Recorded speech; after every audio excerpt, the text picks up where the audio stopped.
Friends, இன்றைக்கி நம்ம வந்து மஷ்ரூம் இந்த காலிஃப்ளவர் கிரேவி செய்ய போகிறோம். அதுக்கு வந்து காலிஃப்ளவரை கொஞ்சம் உப்பு மஞ்சத்தூள்லாம் போட்டு கொதிக்க வச்சுருக்கேன். நல்லா கொதிச்சிருச்சு, ஆஃப் பண்ணிடுறேன். இப்போ வந்து இந்த கிரேவிக்கு ஒரு மிக்ஸி கப்பில் ஒரு பெரிய சைஸ் வெங்காயத்தை நல்லா கட் பண்ணி எடுத்துக்கலாங்க. அவசரத்துக்கு நம்ம இப்படி தான் செய்ய முடியும். எனக்கு வேறு மதினி பாப்பா தூங்க மாட்டேன்னு ராவடி பண்ணிகிட்ருக்குறா. அதனால் நான் அவசரத்துக்கு வதக்காமல் இப்படி செய்கிறேன். ஆனால் இதுவும் செம டேஸ்ட்டாக இருக்குங்க. ஒரு துண்டு இஞ்சி இந்த சைஸ் எடுத்துருக்கிறேன். இது வந்து ஒரு 3 4 பேர் சாப்பிட்லாம். அதுக்கு உண்டான அளவு தான் நான் இப்போ செய்ய போகிறேன்.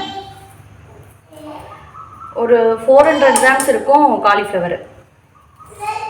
நிறைய பேர் ரெசிபி போடுங்கன்னு சொல்லிகிட்டே இருக்கீங்க. நான் ரொம்ப நாளாக வந்து போடணுன்னு தான் ட்ரை பண்ணுறேன். ஆனால் பாப்பா வச்சுட்டு என்னால் போட முடியலைங்க.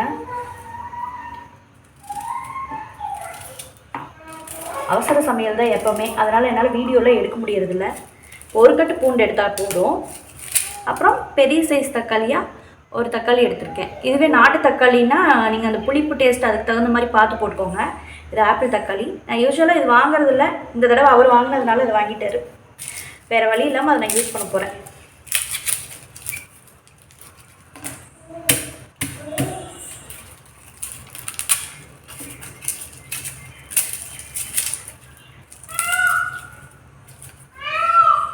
பாருங்கள், மயில் கத்துற சவுண்டு உங்களுக்கு கேட்குதா?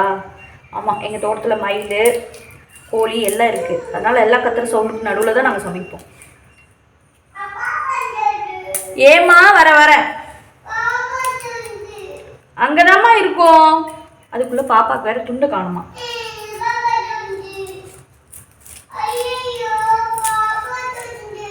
எங்க போச்சு?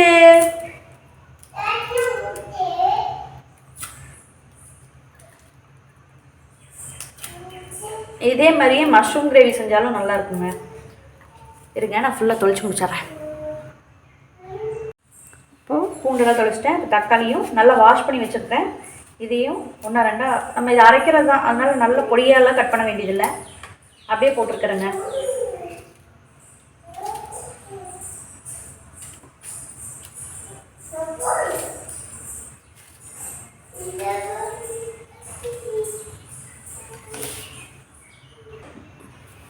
இப்போ இதோடு வந்து 1 ஸ்பூன் அளவுக்கு கசகசா சேர்த்துக்கிறேன்.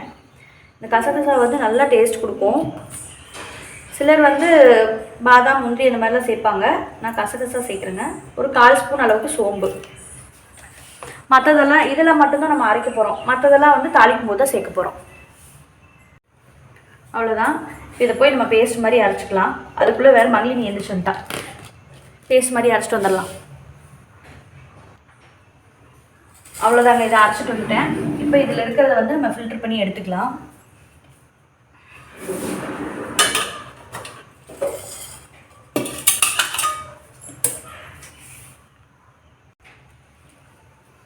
இப்போ இந்த கேப்பில் ஒரு சின்ன சைஸ் பெரிய வெங்காயமாக பார்த்து நான் கட் பண்ணி எடுத்துக்கிறேங்க.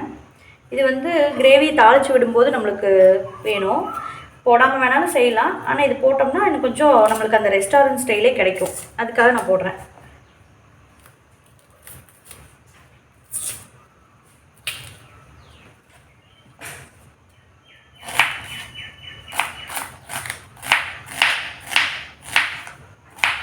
இதோட வந்து 2 க்ரீன் சில்லி சேர்த்துக்கலாம். காரத்துக்கு வந்து ரெட் சில்லி பவுடர் தான் நான் போடுவேன். அப்போ தான் அது கலர்ஃபுல்லாகவும் இருக்கும். அதனால் நான் காரத்துக்கு வந்து பச்சை மிளகாய் 1 இல்லை 2 தான் சேர்த்துக்கணும். அவ்வளோதான், கட் பண்ணியாச்சு. இப்போது இதோட கொஞ்சமாக கருவேப்பிலை சேர்த்துக்கலாம். இதோட ஒரு பச்சை மிளகாவும் சேர்த்துக்கிறேன். அவ்வளோதான். கடாயை அடுப்பில் வச்சுட்டேங்க. இது ஈரம் இல்லாத அளவுக்கு நல்லா சுத்தமாக சூடாகட்டும். இல்லை, நான் கடலை எண்ணெய் தான் வாங்குவேன். கடலை எண்ணெய் தான் யூஸ் பண்ணுறேன். நீங்கள் ஆயில் வேணாலும் யூஸ் பண்ணிக்கலாம். கொஞ்சம் நம்ம நார்மலாக சேர்த்துக்கிறத விட கொஞ்சம் ஆயில் அதிகமாக சேர்த்தோம்னா தான் கிரேவி வந்து கொஞ்சம் டேஸ்ட் அதிகமாக நல்லாயிருக்கும். சூப்பராக இருக்கும். அவ்வளோதான். இப்போ நான் இது சேர்த்துக்கிறது வந்து ஒரு பார்த்தீங்கன்னா தெரியும், ஒரு 2 டேபிள் ஸ்பூன் இருக்கும்.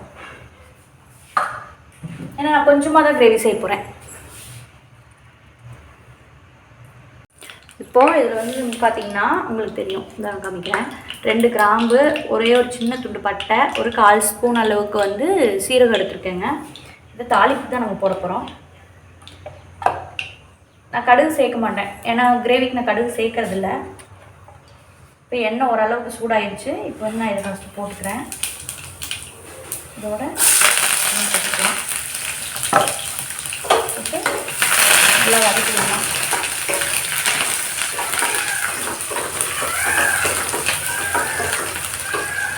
நீங்கள் பிரிஞ்சி இலை போடணும், அதை நான் மறந்துட்டேன். பிரிஞ்சி இலை கூட ஒன்று சின்னதாக போட்டுக்கோங்க. சின்னதாக ஒரு பிரிஞ்சி இலை, சின்னதாக ஒரு பிரிஞ்சி இலையை அப்படி பிரித்து போட்டுக்கோங்க. நல்லா வாசனையாக இருக்கும்.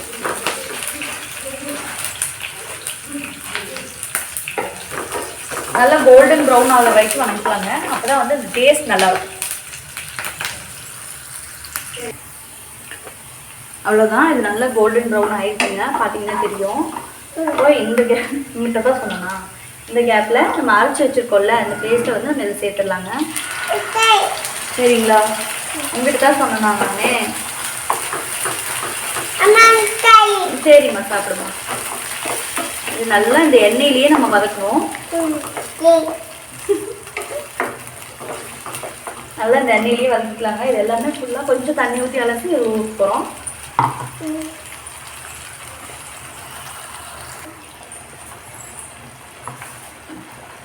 இப்போ இந்த கேப்பில் ஊற்றி நல்லா கொதிக்க வைக்கிறோம்.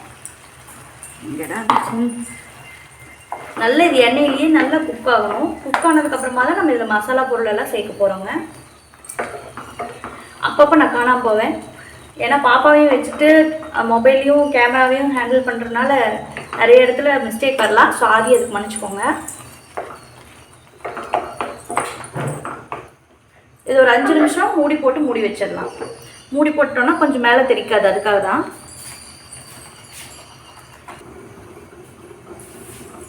இப்போ இந்த கேப்பில் பாருங்க, இது நல்ல ஓரளவுக்கு அந்த ராஸ்மெல்லாம் போயிடுச்சு. இருமா.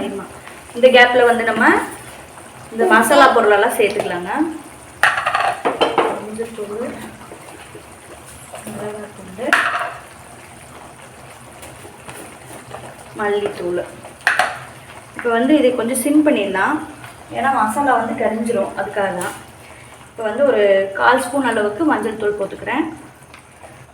ரெட் சில்லி பவுடர், நான் காரத்துக்கு பெருசாக மிளகா சேர்க்கல, அதனால் நான் கொஞ்சம் சேர்த்தியே போட்டுக்கிறேன்.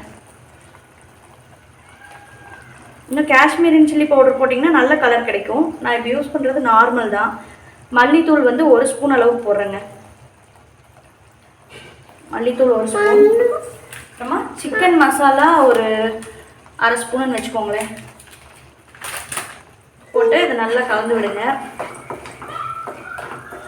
இதுவும் நல்லா வேகட்டும். இந்த கேப்பில் வந்து நான் என்ன பண்ணுறேன்னா சால்ட்டும் சேர்த்துக்கிறேன். இப்போ சால்ட்டோட சேர்த்து தேவையான அளவு சால்ட்டும் போட்டுட்டேன். இந்தா தேவையான அளவு சால்ட்டும் போட்டேங்க. இப்போ நல்லா இது வதங்கிடுச்சு.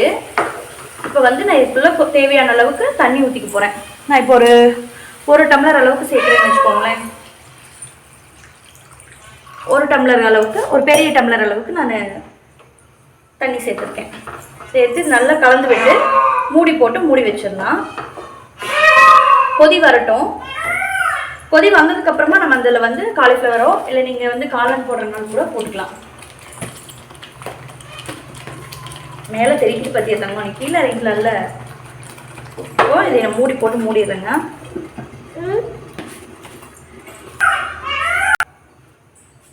இப்போ வாங்க பார்க்கலாம் இது கொதிச்சிச்சான்னு. பாருங்கள், நல்லா கொதி வந்துடுச்சு. இப்போ வந்து நான் என்ன பண்ண போகிறேன்னா இந்த காலிஃப்ளவரை இதில் சேர்த்துற போகிறேன். நல்லா தெரிச்சிட்டு போத்தாங்க, எனக்கு பயமாக இருக்குது மேலே தெரிச்சிருமோன்னு.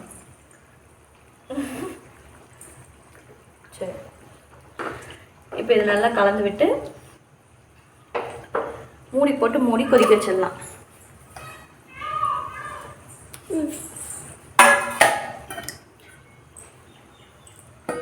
நல்லா கொதிக்கட்டுங்க. நான் வந்து இது கொஞ்சம் தெவண்ட மாதிரி, நம்ம சிக்கன் நல்லா தெவண்ட மாதிரி செய்வோம் இல்லையா, அப்படியே சாதத்துலேயே பஞ்சு சாப்பிட்ற மாதிரி, பார்க்குறதுக்கு ஒரு ஃப்ரை மாதிரி இருக்கிற மாதிரி, அப்படி தான் நான் செய்ய போகிறேங்க. ஏன்னா அவருக்கு இப்படி செஞ்சாலும் பிடிக்கும். சப்பாத்திக்கு தான் நான் இன்றைக்கி இந்த சைடிஷ் செய்கிறேன். ரைஸுக்கும் இது நல்லா தான் இருக்கும். ஆனால் சப்பாத்தி, நான், பரோட்டா இதுக்கெல்லாம் இன்னும் சூப்பராக இருக்கும். அப்போ நீங்கள் தவண்ட மாதிரி வச்சு சாப்பிடும்போது அதனோட டேஸ்ட் ரொம்பவே நல்லாயிருக்கும். ட்ரை பண்ணி பாருங்க. ஏம்மா? ஆமாம் பாருங்க, கிரேவி நல்லா பிரிஞ்சு எப்படி எண்ணெய்லாம் பிரிஞ்சு நல்லா வந்திருக்குன்னு. இது வந்து சப்பாத்திக்கு சாப்பிடும்போது ரொம்பவே சூப்பராக இருக்கும். நான் வந்து கடைசியாக 1 ஸ்பூன் அளவுக்கு சுகர் ஆட் பண்ணியிருக்கிறேன். அது வந்து வீடியோவில் சொல்ல முடியல, போடும்போது காமிக்க முடியல, என்னன்னே தெரியலையே, எனக்கு ரொம்ப இருக்காது. சரி அவ்வளோதான். இப்போது இதை வந்து ஆஃப் பண்ணிவிட்டு நம்ம சப்பாத்தி போடலாம். ஆனால் சப்பாத்தி போடுற வீடியோவில் என்னால் காமிக்க முடியலைங்க. ஸோ நெக்ஸ்ட் வீடியோவில் பார்க்கலாம். Tata, bye bye. பை சொல்லிட்டுங்க, பை பாய். பாய் காட்டுறேன்.